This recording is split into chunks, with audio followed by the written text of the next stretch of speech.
시청자 여러분 안녕하십니까? KBS 생생토론 유진환입니다. 최근 야권의 신당 창당 합의가 이루어지면서 6월 지방선거가 양자 대결로 재편되고 후보군들의 움직임도 바빠지고 있습니다. KBS 생생토론은 지난주에 지역의 여야 중진위원을 모시고 지역 정치권 전반에 대해 이야기 나눠보는 시간 마련했습니다.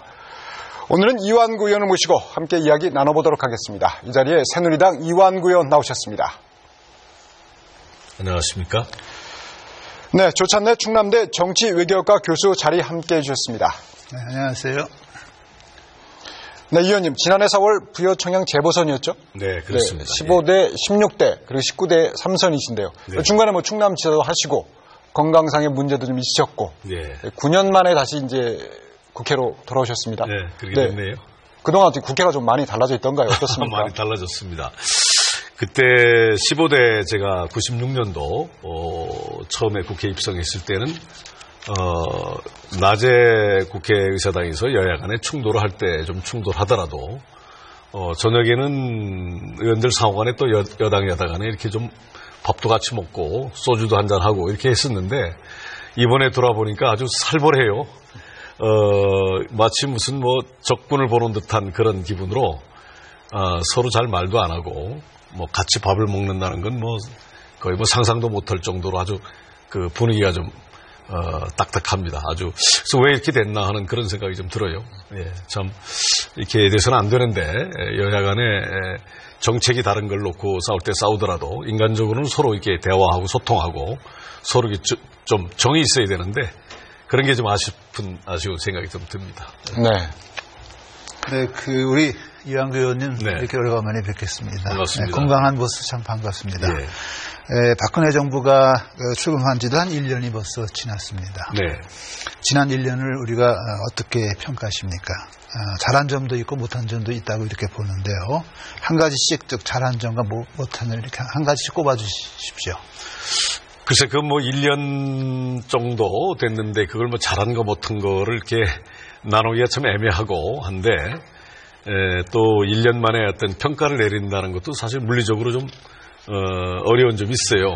그러나 굳이 지금 말씀하신 것에 대한 답변을 한다면, 역시 박근혜 대통령의 가장 큰 장점은, 신뢰, 그리고 믿음을 전제로 한 국민과의 관계, 이것이 아닌가 싶어요. 그러니까 다른 말로 말씀드리면 박근혜가 하면 믿을 수 있다. 박근혜라면 믿을 수 있다. 이런 전제가 깔려 있는 거거든요. 근데 정치인한테 그만큼 중요한 것은 없다고 생각합니다. 무신분립 아니겠습니까? 이게 없으면, 신뢰가 없으면 정치를 할 수가 없는 거예요. 그래서 그런 면에서 볼 때 좀 크게 평가할 수 있을 것 같고요. 역시 원칙에는 큰 변함이 없다. 구체적으로 들어간다면 이제 대외적인 외교 면에서 상당한 업적을 쌓지 않았는가. 대미, 대중국 관계, 또 대유럽, 그 다음에 이제 국민들한테 어떤 복지에 대한 문제는 계속 지속적으로 끌고 갈 수 있다는 그 믿음을 준 것. 그 다음에 대북 관계에서 한반도 신뢰 프로세스라는 측면에서 볼 때 북한에게도 어떤 원칙적인 방향을 제시함으로써 북한과의 대화를 아주 상당히 탄탄하게 만들었다는 그런 점 등이 그래도 좀 1년 동안의 성과라면 성과로 좀 꼽을 수가 있을 것 같고요. 지금 말씀하신 대로 굳이 단점이라면 글쎄 국민들이 자꾸 소통이 부족하다고 그러니까 근데 소통이라는 것은 말이죠.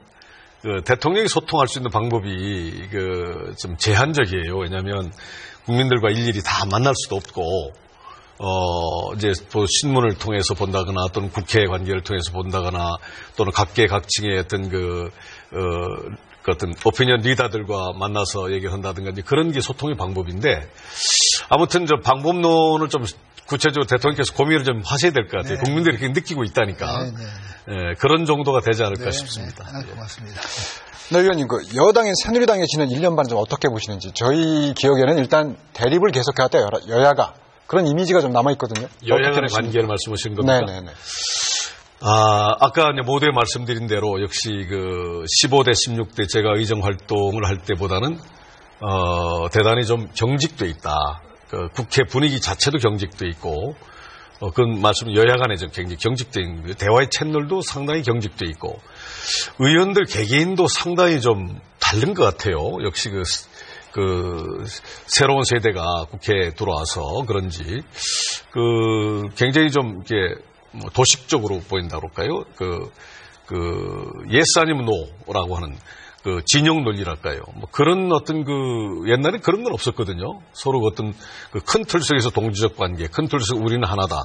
다만 세부적으로 정책적 견해가 좀 틀리다. 이런 식으로 됐는데 지금은 아예 뭐 정책이나 이런 문제를 논하기 전에 이미 진영 논리에 딱 빠져가지고 어떤 피아의 구별을 상당히 좀 강하게, 진하게 하는 그런 분위기를 좀 느꼈습니다. 그래서, 지금 말씀하신 대로 그렇게 본다면은, 여야 간의 관계가 옛날 같지는 않죠. 상당히 경직되어 있습니다. 예. 네, 19대 국회가 출범하면서 많은 분들이 충청권의 정치적 위상이 올라갔다 이런 말씀들을 하십니다. 네, 19대 국회에서 강창희 국회의장, 박병석 국회 부의장이 충청권에서 처음으로 국회의장과 부의장이 탄생했고요. 자, 이 의원님. 국회 가보시니까 충청권의 정치적 위상, 어떻게 과거와는 좀 달라져 있습니까? 어떻습니까? 우선 뭐 국회보다도 인구학적 측면에서 호남보다는 충청 인구가 이제 많아졌습니다. 그건 대단히 정치적 상징성을 갖고 있는데요. 우선 중앙에서도 충청권의 인구가 호남권 인구보다 많아졌다 하니까 충청을 바라보는 시각이 좀 달라진 것 같아요. 이 충청권에 역시 정치권은 이제 표심으로 얘기를 하는 거니까요.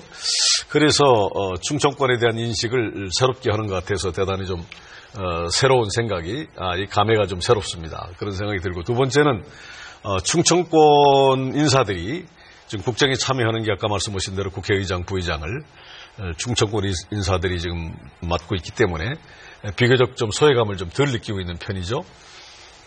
이제 앞으로 또 당내에서 이제 어떤 중요한 역할들을 하는 인사들이 나오면 좀 되지 않을까 싶은데 지금 현재 전병헌 민주당 원내대표도 원래 충청권 출신이죠. 충남분인데요. 그래서 앞으로 원내대표라든가 당대표라든가 또는 국회 중요 요직에 충청권 인사들이 좀 많이 포진하면은 아무래도 지역의 어떤 이익을 대변하고 홀대받지 않는 그런 풍토가 만들어지지 않을까 이렇게 생각을 해봅니다. 예. 네, 그런 맥락에서 한번 제가 한번 질문 하나 드리겠습니다. 지금 현재 우리 이한구 의원님은 새누리당 원내대표로 이제 거론되고 있습니다. 새누리당에서 충청 출신 원내대표가 나오는 거 아니냐 하면서 이 지역에서 기대감이 상당히 높습니다. 최근에 이제 이주영 우리 의원님이 해양수산부 장관으로 이렇게 또 선출되시고 남경필 의원이 경기도지사 출마로 이렇게 전향됨에 따라서 아마 더 가능성이 높아지는 거 아닌가 하는 그런 시각들이 굉장히 팽배해 있습니다. 네. 만약에 원내대표로 당선되신다면은 어떤 역할을 충청권을 위해서 어떤 역할을 하실 것인지 한번 좀 말씀해 주시기 바랍니다. 예. 우선 글쎄요, 이제 원내대표라는 것은 우리 새누리당 의원이 155명입니다. 155명이 이 선거로 뽑는 자리가 원내대표입니다. 우리 새누리당은 민주당과는 달리 투톱 시스템으로 되어 있어요. 당 대표와 원내대표의 이 투톱으로 당을 또 이 국회를 이끌어가도록 되어 있는데 서로 이제 권능이 틀린 거죠, 권한이. 그래서 원내대표의 의사이란 대단히 높습니다.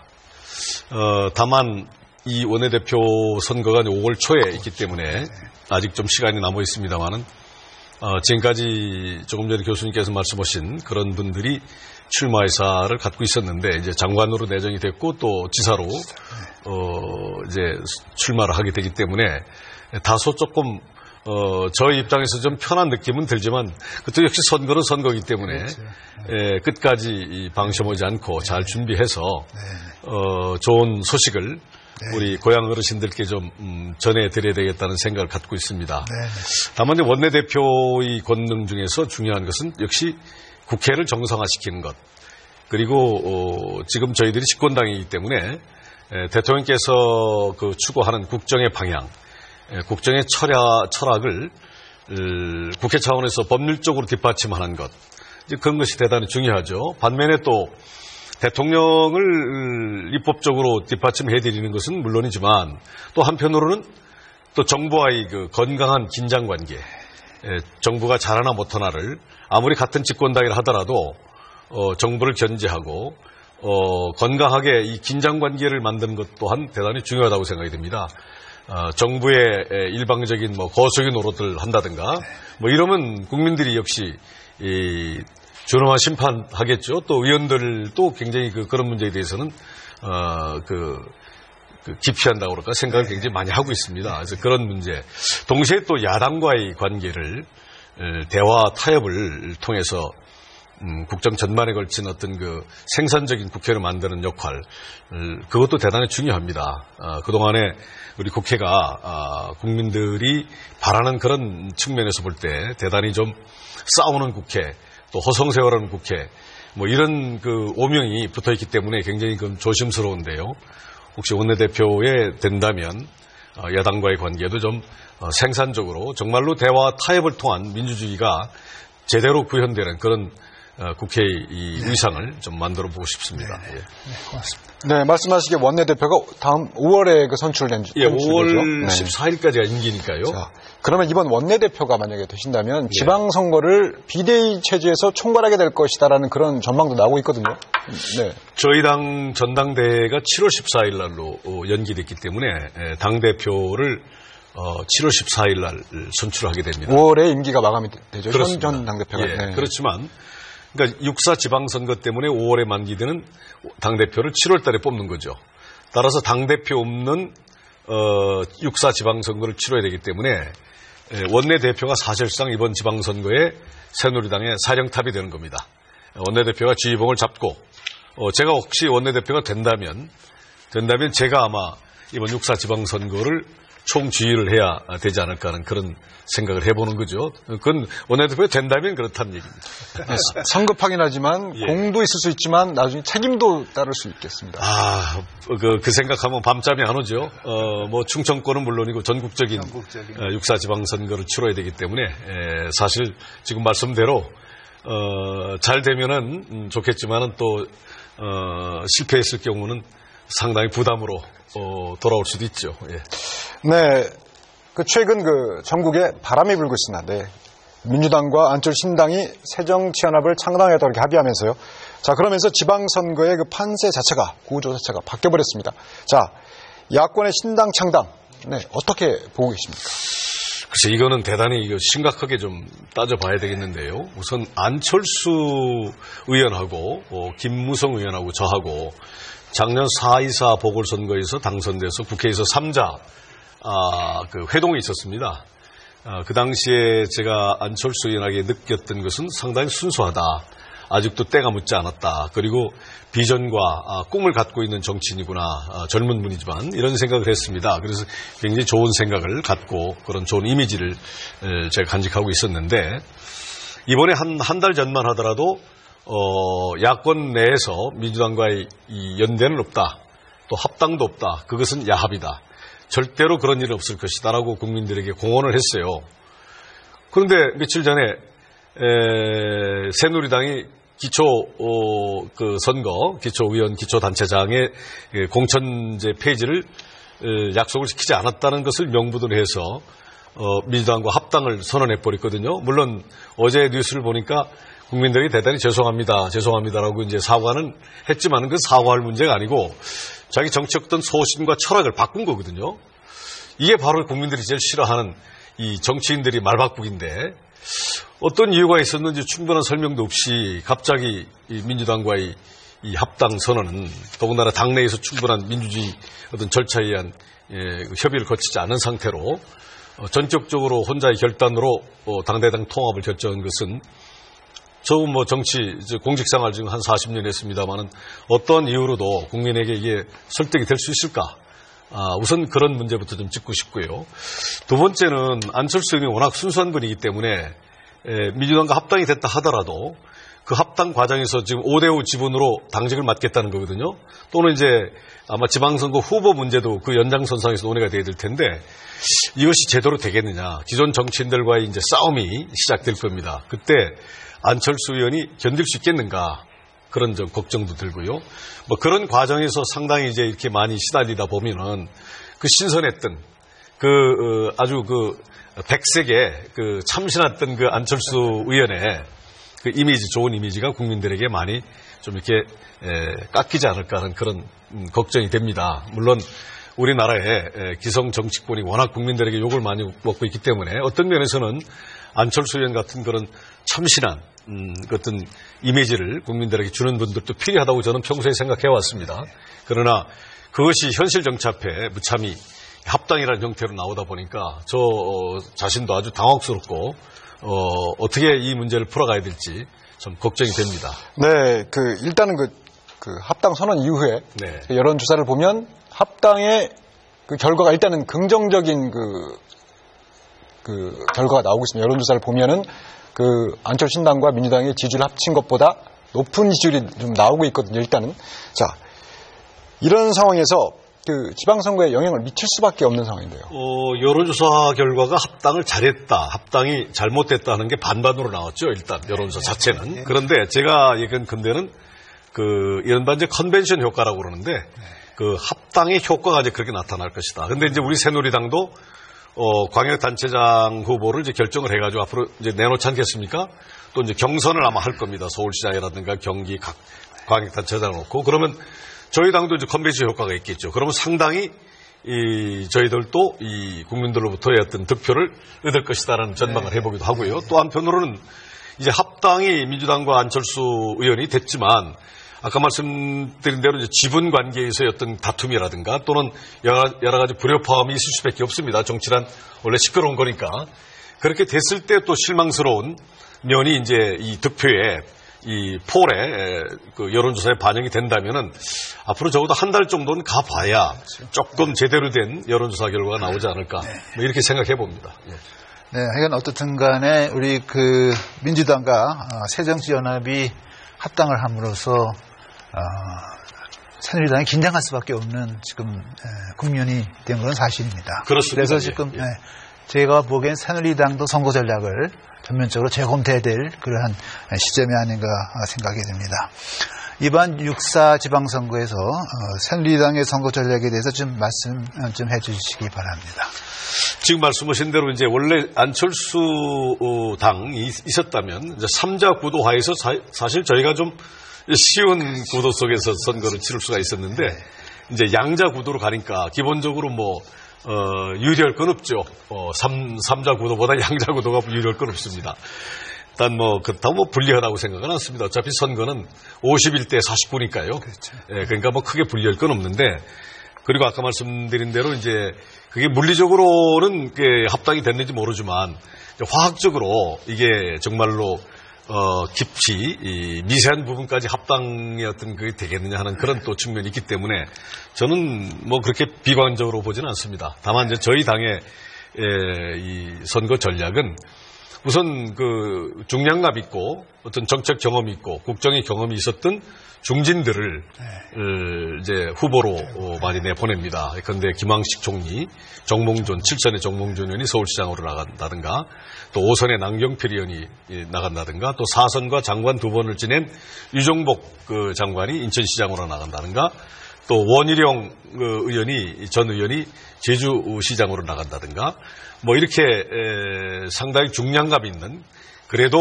믿을 수 있고 신뢰할 수 있는 정치인들 대거 지방으로 내보내니까 아마 이제 국민들께서 적어도 지방 광역장들은 새누리당에서 내보내는 광역장들은 그래도 믿을만하다라고 하는 분위기가 조성되지 않겠나 하는 그런 생각을 해보죠. 대전에 대해서 한번 좀 말씀드릴게요. 네. 대전에 이제 우리가 지방선거에 대한 또 관심도 우리 충청도 유권자분들이 많지 않습니까? 네. 그런데 지금 대전시장 또 시장에 관해서 말씀드리면 대전시장에 선거 출마하시는 분들이 상당히 많습니다. 네. 그래서 새누리당 후보들만 해도 굉장히 여러분들이 지금 거론되고 있는데 지금 현재 박정효 지금 전 시장님 국회의원께서 지금 선두주자로 여론은 선두주자로 달리고 있는데 아마 거기에 대해서 상당히 많은 또 얘기가 많이 나오고 있습니다. 국회의원을 하시기 때문에 그 중앙 그 당에서는 아마 박성희 의원을 내놓기 좀 어려운데 후보를 내놓기 좀 어렵지 않겠느냐. 그러면은 다른 후보들끼리 이제 이렇게 경합을 해서 이제 새로운 후보가 나와야 되는데 굉장히 상당히 좀 수도권에 비해서는 대전이 관심을 못 받는 것 같아요, 여론에서. 사실 그게 제가 좀 유감이고요. 아마 제가 보기에 이한구 의원님께서 대전 6.4 지방선거의 어떤 그 후보가 그 경선되는 과정에서 새누리당 후보로 그 경선되는 과정에 좀 관심을 가질 만한 그런 어떤 대책을 좀 갖고 계시는지 생각 좀 말씀해 주세요. 글쎄요, 충청권이 비교적 상대적으로 지금 말씀하신 대로 수도권에 비해서 워낙 수도권에 중량감 있는 사람들이 나오다 보니까 상대적으로 조금 관심에서 멀어진 듯 하지만 사실 내부적으로 보면 그렇지도 않습니다. 그리고 기본적으로 후보는요, 민주주의 국가에서 누구나 나올 수 있는 겁니다. 그렇죠. 누구를 뭐 나오지 마라, 누구를 나와라 하는 것은 없는 거죠. 다만 이제 당이 전략적 차원에서 아까 말씀드린 대로 대거 중진들을 발탁하는 것은 그래도 국민들에게 우리 당으로서는 이런 상품을 내놨습니다. 우리 상품이 믿을만 하니까 좀 국민 여러분 좀 봐주십시오라고는 그런 차원에서 이제 중진들을 이렇게 대거 후보로 이렇게 내놓는 건데, 박성효 그 의원도 전직 시장이고 또 뭐 한 35, 6년 가까운 공직 경험이 있기 때문에 아주 훌륭한 후보가 될 겁니다. 또 박성효 의원 말고도 지금 우리 당의 뭐 이재선 전 의원이라든가 또 그다음에 정용기 전 현재 구청장이시죠? 예, 구청장. 사퇴를 하셨죠. 예, 사퇴했습니까? 네, 사퇴하셨죠. 노병선거가 퇴임 기간이 있으니까. 예, 노병찬 전 시장, 부시장님 뭐 이런 분들께서 지금 많이 생각을 하고 계신 것 같은데, 어디까지나 뭐 아주 공정한 경선을 통해서 후보 선출이 돼야 될 겁니다. 아마 대전 시민들도 제가 볼 때 그런 정도의 후보들이라면은 중량감은 어떨지는 모르겠습니다만은 그분들이 살아온 어떤 경력이라든가 이런 걸 볼 때는 어디 내놔도 뭐 손색이 없는 분들 아닌가 이렇게 생각이 듭니다. 네, 말씀하신 대로 이번 그 지방선거 중진 차출이라고 할까요? 그런 게 두드러집니다. 자, 근데 여기엔 또 동전의 안과 박처럼 자, 새누리당이 과반수가 이어받을 수 있다라는 그런 얘기도 나오고 있습니다. 이 부분 어떻게 생각하시나요? 과반수란 말씀이 광역단체장 전체 수의 과반수. 국회의원의 현역 의원들이 출마함으로써. 그게 이제 고민입니다. 사실 저희는 여당이기 때문에 가급적 보궐선거, 재선거, 보궐선거 지역이 많은 것을 원치는 않습니다. 왜냐하면 지금 말씀하신 대로 우리 당이 의석수가 155명입니다. 그러니까 우리 국회의원 수가 300명이니까 과반수를 겨우 넘는 그런 그 숫자이기 때문에 가급적 재보궐선거를 좀 피하자라고 하는 게 당의 분이 있는 건 사실입니다. 지금 말씀대로. 그러나 뭐 불가피하게 의원 개개인들이 꼭 나가겠다면은 그걸 막을 방법이 없습니다. 그래서 당의 원칙은 재보궐선거를 가급적 억제하는 쪽으로 있기는 하지만 후보가 뭐 본인들이 나가겠다는 걸 어떻게 막겠습니까? 그래서 아마 제도적으로는 막을 수 있는 방법이 없고요. 그 후보 조정하는 과정에서 그런 것들이 조금 좀 반영이 될 수 있지 않을까 이렇게 생각을 합니다. 네, 이번에는 그 기초 공천제 문제를 한번 얘기해 보도록 하겠습니다. 자, 신당 창당을 선언하면서 가장 먼저 내세운 것이 기초 공천을 하지 않겠다. 네. 새누리 입장에서는 대선의 공약을 지키지 못하는 부담감이 있습니다. 네. 근데 이번 선거의 쟁점으로 좀 떠오를 가능성도 있는데요. 이 부분은 어떻게 생각하십니까? 지난 대선 과정에서 문재인 후보나 또 우리 박근혜 후보가 기초단체장, 기초의원들 소위 이 공천을 폐지하겠다고 공약한 건 맞습니다. 또 이유 여하를 불문하고 새누리당이 이 기초공천 폐지를 지키지 못하는 것은 저로서는 그건 잘못했다. 그건 솔직히 국민에게 사과를 구해야 됩니다. 이유에 어찌 됐든 간에 우선 뭐 국민에게 죄송합니다라는 말씀을 좀 드리고 싶고요. 다만 곰곰이 생각해 보면 기초공천을 폐지하는 것도 상당히 문제가 있어요. 제가 국회의원으로서 이제 저희 지역구가 부여와 청양인데 막상 기초단체장과 기초의원을 공천하려 하다 보니까 굉장히 부담이 되는 거예요. 이거 어떻게 할 것인가. 공천을 폐지하게 되면은 첫째 후보들이 난립이 돼가지고 검증하기가 어렵습니다. 두 번째는 우리나라는 정당제가 이 근간인데요. 정당제 자체가 훼손될 가능성이 있습니다. 세 번째는 우연 소지가 좀 있죠. 우연 소지가 있고 정당제가 훼손될 가능성이 있고 후보들이 난립하다 보니까 이 부실 검증으로 인한 그 자격 없는 분들도 많이 이 의회나 단체장에 선출될 가능성이 대단히 높다. 이 문제를 어떻게 우리가 피할 것인가 하는 문제에 굉장히 고민들을 많이 하는 것 같아요. 그래서 좀 정리하면은 공천제를 이유 여하를 막론하고 폐지하겠다는 것을 약속을 못 지킨 것은 그건 잘못했습니다. 그건 뭐 사과를 하고요. 그러나 내막적으로 보면은 또 이러한 고민거리도 있다. 아까 말씀드린. 그래서 이 문제는 일단 뭐 저희 당은 공천을 하기로 했으니까 그게 정리되는데 문제는 야당입니다.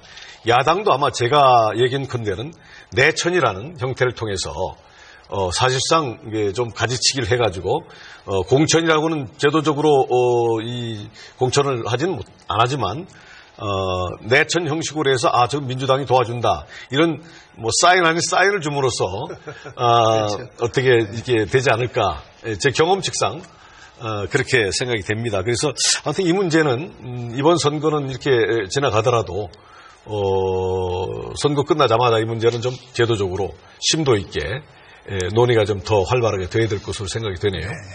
네, 공천과 관련해서 이번에 새누리당에서요 충청권에 한정돼서 좀 보자면 선진당 출신 인사들의 공천 문제, 네, 그다음에 만약에 공천이 탈락했을 경우 이탈 문제들을 지적하지 않을 수 없을 것 같은데요. 네.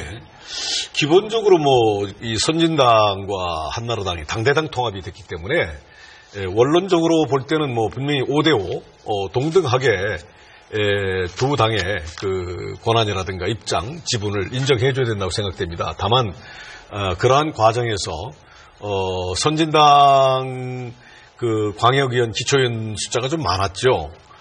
그래서 그러한 점도 좀 유념을 공천심사위원회에서 좀 해줘야 되지 않을까라는 생각을 갖고 있고요. 역시 그 기초의원, 기초단체장 뭐 이런 측면에서 볼 때는 아까 말씀드린 그런 두 가지 측면을 좀 심도 있게 고려를 해서 무난하게 될 것으로 생각이 됩니다. 예. 그 새누리당이 상당히 최근에는 뭐 의원들이 좀 민감해서 그런지 상당히 당내 갈등이 조금 표면화되고 좀 심화되고 있는 것 같아요. 그래서 이 당내 갈등이 선거를 앞두고 좀 우려의 목소리도 좀 일각에선 제기되고 있는데 이 당내 갈등에 대해서 좀 어떻게 보시는지 지금 친박 친이 말씀하시는 거 친박 비박 갈등. 이제 가정도 마찬가지고 뭐 당도 마찬가지지만 다 이게 예컨대 형제가 많은 집안 봐도 뭐 큰형하고 가까운 사람이 있고 뭐 둘째하고 가까운 사람이 있고 누나하고 가까운 사람 또 여동생과 가까운 뭐 마찬가지로 이 155명이나 되다 보니까 다소의 친소 관계는 있는 건 사실이죠. 그러나 그것이 친소 관계가 있다 하더라도 그것이 서로 이렇게 물고 뜯고 해서 상창할 정도가 되면 곤란합니다. 그 정당은 국민들부터 외면받는 정당이 되고 말겠죠. 그래서 과거에 그 박근혜 대통령 당선되기 전까지는 친박이라는 것은 박근혜와 가까운, 친이라는 것은 이명박과 가까운 뭐 이런 의미였었는데 지금은 뭐 대통령 선거 때 같이 합심해서 박근혜 대통령을 당선시켜 놨기 때문에 모두 다 친박이죠. 저는 당에서 그렇게 주장합니다. 이제 다 친박이다. 친박 친이의 의미는 없다. 다만 의원들 상호 간에 약간의 친소관계가 있을 뿐이다. 그런데 그 친소관계도 어떤 선을 넘지 않아야 된다고 생각됩니다. 잘못하면 국민들로부터 외면을 받기 때문에 조심해야 될 사안이라고 생각됩니다. 네, 이 질문은 좀 조금 새누리당에 관계된 질문인데요. 이제 가정적인 얘기입니다만은 원내대표가 대신되면은 기존과는 다른 좀 새누리당의 모습이 좀 보여야 되지 않을까 합니다. 지금 새누리당은 너무 좀 무기력한 모습이었다라는 것이 이제 국민들의 평가거든요. 그래서 당정 관계, 청와대, 당청 관계에 있어서 새누리당의 역할이 너무 소극적인 거 아니냐.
지속적으로 끌고 갈 수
보다는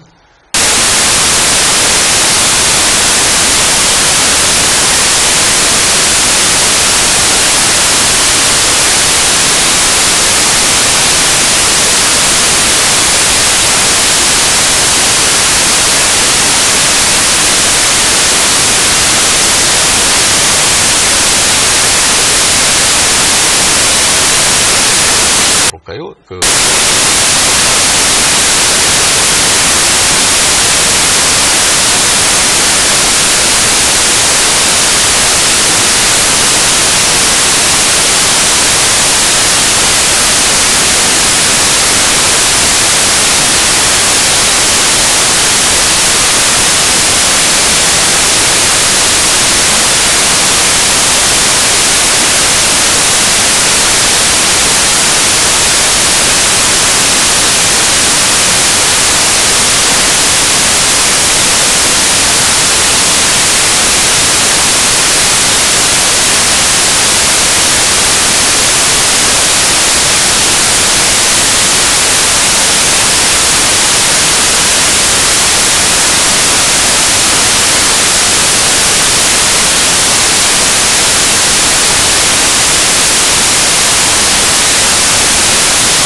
지금 국제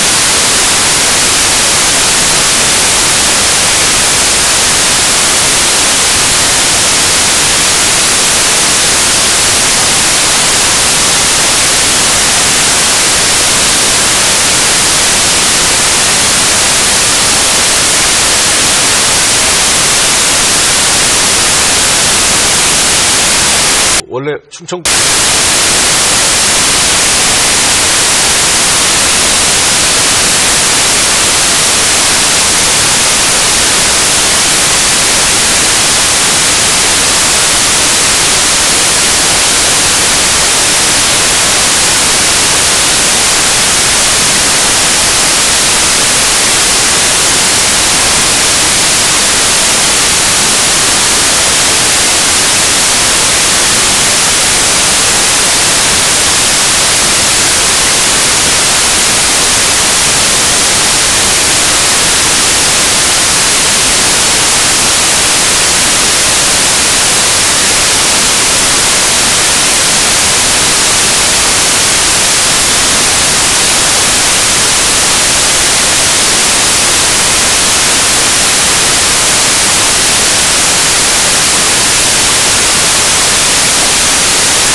이제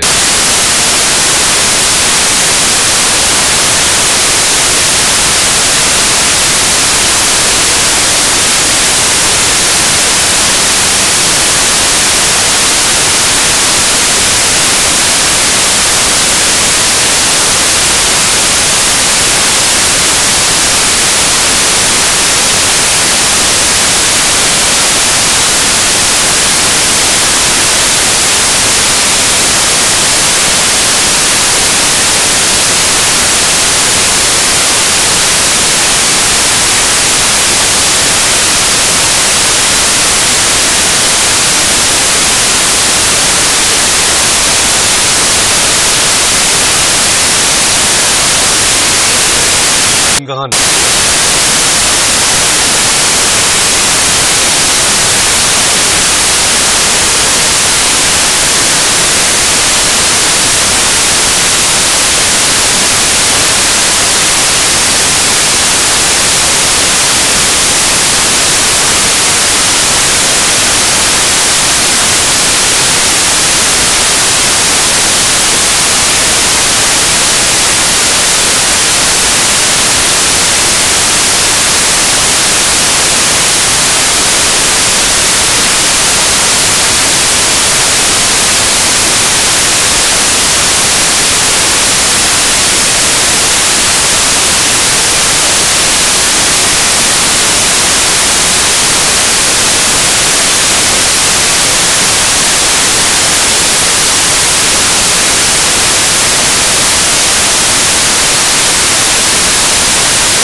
민주당과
속을 시키지 않았다.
않을까 하는 그런.